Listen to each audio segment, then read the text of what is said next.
Today, we're going to talk about a made-for-TV movie that was the springboard for the TV series by the same name, and probably one of the most underrated shows of its day. Werewolf. The episode opens with bounty hunter, Alamo Joe Rogan, played by movie veteran Lance Legault. In a reflective mood, he shares his views on crime, criminals, and the law, revealing his complex relationship with justice.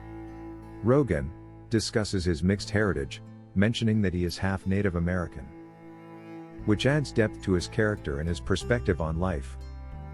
He recalls a childhood memory of reading Alice in Wonderland and how he was struck by the line about Alice being surprised by the talking flowers. He muses that if a man ever encountered a talking flower, he would know true horror. A mysterious figure enters a dimly lit bar, their identity concealed. They order a drink, and as they raise their hand, a pentagram is noticeable on their palm. The pentagram begins to glow faintly as the figure observes a couple leaving the bar. The perspective shifts to a view through the eyes of a ferocious creature lurking outside the bar. The creature watches the couple, stalking them as they walk away.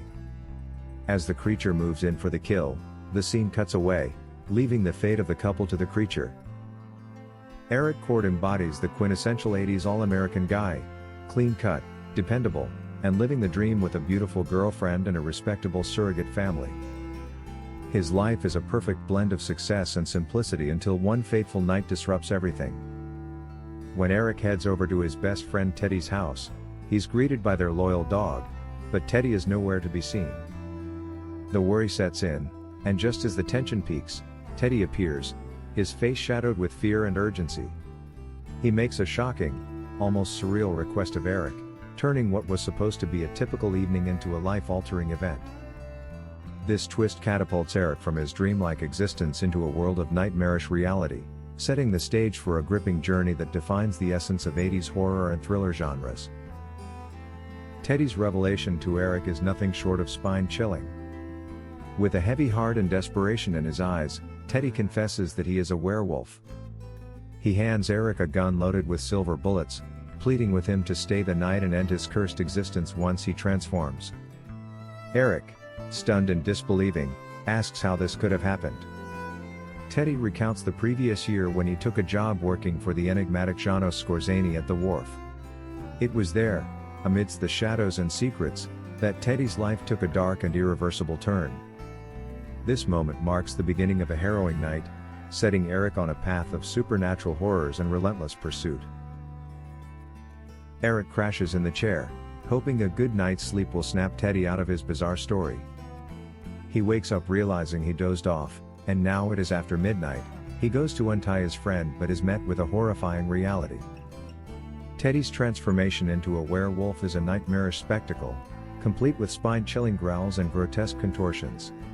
In a heart-pounding moment, Teddy, now a snarling beast, lunges at Eric. Forced to act, Eric shoots his best friend with the silver bullets. But the horror doesn't end there. Teddy's dying bite seals Eric's fate, dragging him into the curse and setting the stage for a wild, supernatural adventure. Eric, barely holding it together, stumbles out of the apartment, covered in blood and shaken to his core. The neighbors, drawn by the commotion, stare in horror at the grisly scene and the severely wounded Eric. With panic and confusion swirling around him, Eric realizes his life will never be the same again. The transformation is just beginning, and the weight of his new reality starts to sink in. This nightmare isn't ending, it's only just begun. Soon after, Eric finds himself in a stark, sterile hospital room, with the police guarding the door. His girlfriend arrives, her face filled with concern, clutching a bouquet of roses. But as she searches for him, the nightmare begins. Eric, now fully transformed into a menacing werewolf, lunges from under the bed, dragging her into the shadows. Just as the horror peaks, he jolts awake, heart pounding, realizing it was all a dream. The harsh reality settles in, he's utterly alone, without any visitors, and the battle against his monstrous curse has only just begun. The night is far from over. Eric, now entangled in the legal nightmare of being charged with the murder of his best friend Teddy, finds himself in a preliminary hearing. The courtroom buzzes with tension as the judge sets his bail. Enter Rick, a mutual friend turned makeshift lawyer, whose determination cuts through the heavy atmosphere. With Rick's legal acumen, Eric's bail is set, but freedom comes at a price. Desperate to stay out of jail, Eric and Rick seek out a bail bondsman. The bondsman, grizzled and tough, is Eric's prized possession, a classic ride that has seen countless adventures and epitomizes his past life of carefree days and roaring nights. The bondsman agrees to take the car as collateral, a heavy yet necessary sacrifice. The once glorious symbol of freedom now stands as collateral, reflecting the gravity of Eric's predicament. As they leave the courthouse, Eric's thoughts swirl. His mind is a tempest of memories and regrets. The car, gleaming in the sunlight, is now more than a mode of transport, it's a stark reminder of the life he's desperately trying to reclaim. The fight is not just for his freedom but for his very soul, now tainted by the curse he bears and the tragic loss of his best friend. Eric's journey is far from over, it's only just begun, with the stakes higher than ever before. Eric, grappling with a whirlwind of guilt and sorrow, visits Teddy's grave. The weight of his actions and the haunting reality of his best friend's secret burden drive him to his knees. Tears stream down his face as he questions how Teddy endured the curse alone. His heartache deepens when Teddy's sister, his girlfriend, arrives. She's heartbroken but clings to a sliver of belief in Eric's wild story. Through tearful eyes, she confesses that Teddy had revealed his dark secret to her as well. That very day, she received a tape explaining everything. As Eric tries to console her, they both notice a chilling sign, the pentagram, now etched into Eric's hand, marking his inescapable fate. The atmosphere is thick with an eerie mix of grief and fear, their shared sorrow binding them closer even as the dark curse looms ever larger.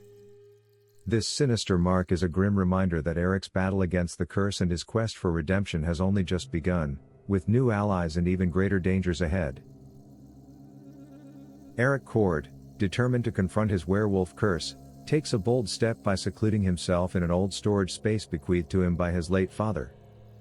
Supported by his girlfriend, Michelle, he intends to lock himself away during the full moon's transformation, hoping to contain the beast within. With resolve, Michelle secures the door, leaving Eric to battle his inner demon alone. Inside, the beast strains against the metal confines, yearning for freedom. Michelle's courage wavers, leading her to flee in fear, leaving Eric to face his transformation in solitude. The following morning, Eric is startled awake by the storage lot owner's furious shouts, accusing him of trespassing. Disoriented and unclothed, Eric flees the scene, only to be rescued by Michelle, who confesses to returning earlier to check on him, inadvertently unlocking the door and setting him free. As they drive away, Eric's heart sinks as he reads a newspaper article detailing yet another murder, a stark reminder of the peril he poses as a werewolf. Despite Michelle's reassuring presence, Eric understands that his battle against the beast is far from over. The bondsman, furious with Rudy, Eric's lawyer, for Eric's failure to appear in court, decides to take matters into his own hands. He sends the relentless bounty hunter Alamo Joe to track down Eric and bring him to justice, unaware of Eric's true condition as a werewolf. Alamo Joe, known for his tenacity and skill in tracking down fugitives, begins his pursuit of Eric, following his trail with determination. As he delves deeper into the hunt, Alamo Joe remains oblivious to the supernatural threat he is facing. As Eric's search intensifies, his efforts lead him to a secluded corner of the wharf where he finally comes face to face with Janos Skorzeny. The air is thick with tension as Eric confronts the man responsible for his curse, his heart pounding with a mix of fear and determination. To Eric's shock, Skorzeny seems amused by his presence, taunting him with cryptic words. "I know why you're here, Eric," Skorzeny sneers, his voice laced with malice. "But tonight, we hunt." With a menacing grin, Skorzeny lets out a chilling howl, signaling the beginning of their deadly game. Eric, overwhelmed by fear and uncertainty, flees from the wharf, his mind reeling from the encounter. As he runs, the echo of Skorzeny's laughter follows him, a haunting reminder of the darkness that now surrounds him. The hunt is far from over, and Eric knows that he must face his destiny or risk losing himself to the beast within. Panicked by Scorzani's ominous words, Eric and Michelle seek refuge in a hotel room, where Eric can be safely bound before the full moon's transformation takes hold. Unbeknownst to them, Janos has tracked them down, lurking in the shadows with sinister intent. As Eric is securely bound, Janos makes his move, kidnapping Michelle and vanishing into the night. Meanwhile, Alamo Joe, hot on their trail, discovers Eric in the hotel room's bathroom, bound and helpless. With swift efficiency, Alamo Joe places Eric into his mobile holding unit, intending to transport him to justice. However, as the full moon's influence grows stronger, Eric's transformation begins, and he struggles against his restraints. After a few tense moments, Eric emerges from the back of the vehicle, now fully transformed into a powerful werewolf. Despite his primal instincts urging him to attack, Eric holds back, his love for Michelle overriding his savage nature. With a fierce determination, Eric sets off to rescue Michelle, his primal side guiding him towards her location. Alamo Joe, stunned by the turn of events, watches as Eric disappears into the night, a creature of the shadows driven by primal instincts and the need to protect the woman he loves. As Janos prepares to unleash his monstrous form and hunt down Eric, Michelle watches in horror as he undergoes a grotesque transformation. She knows that Eric is hot on their trail, and fear grips her heart as she realizes the danger they are in. Sensing Eric's presence nearby, Janos completes his transformation and moves to attack Michelle. However, before he can harm her, Eric bursts into the old cabin, knocking over an old lamp in the process. The spilled oil ignites, and soon the entire cabin is engulfed in flames. The intense heat and chaos force Janos to retreat, his plans thwarted by the sudden turn of events. What happens next is an incredible sight. The two creatures of legend, Eric and Janos in their werewolf forms, face off in a fierce conflict. The air is thick with tension as they circle each other, growling and snarling, their primal instincts driving them forward. The battle is intense, with neither creature willing to back down. Claws clash, teeth gnash, and the sound of their struggle echoes through the night. Michelle watches in awe and fear, torn between horror and fascination at the sight before her. As the flames from the burning cabin cast an eerie glow over the scene, Eric and Janos continue their brutal fight. But as the fire engulfs the cabin, Janos senses an opportunity and makes a desperate move. With a mighty leap, he breaks away from the conflict and flees into the night, using the flames as cover to escape. The following morning, Eric awakens with the smoldering remains of the cabin behind him. He sees Michelle sitting close by, visibly shaken and lost in thought. The events of the night have taken their toll on her, and as Eric approaches, she looks up with tear-filled eyes. "I don't think I can do this, Eric," she confesses, her voice trembling. "I'm terrified that Janos might come back." Eric kneels beside her, taking her hands in his. He sees the fear and exhaustion etched on her face and feels a deep ache in his heart. "I understand, Michelle," he says softly. "But I know now that Janos is afraid of me.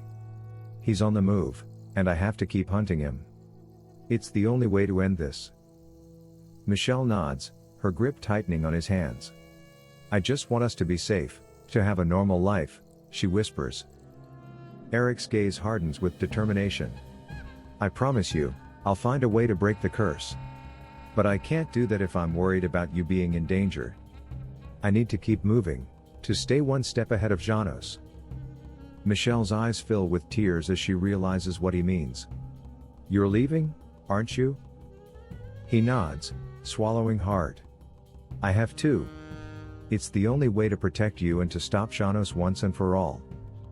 They embrace, holding each other tightly as the reality of their situation sinks in. Eric knows that leaving Michelle is the hardest thing he's ever had to do, but it's the only way to keep her safe. As he stands and begins to walk away, he turns back one last time. "Stay strong, Michelle. I'll come back for you when this is over."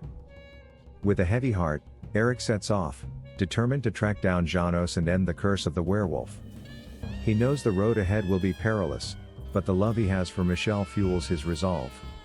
Until he breaks the curse, he cannot have a normal life, but he will not stop until he ensures that she can.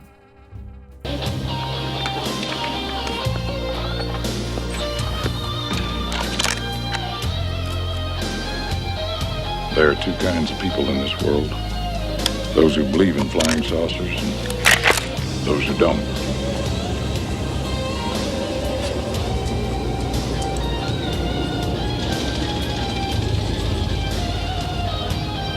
When the world isn't the same as our minds believe, then we are in a nightmare. And nothing is worse than a nightmare. Except one you can't wake up from.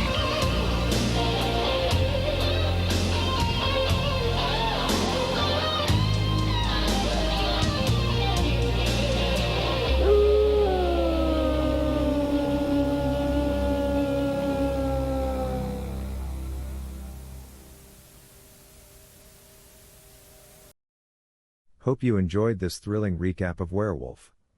Don't forget to like, subscribe, share, and leave your comments below. Stay tuned for more exciting midnight movies recapped.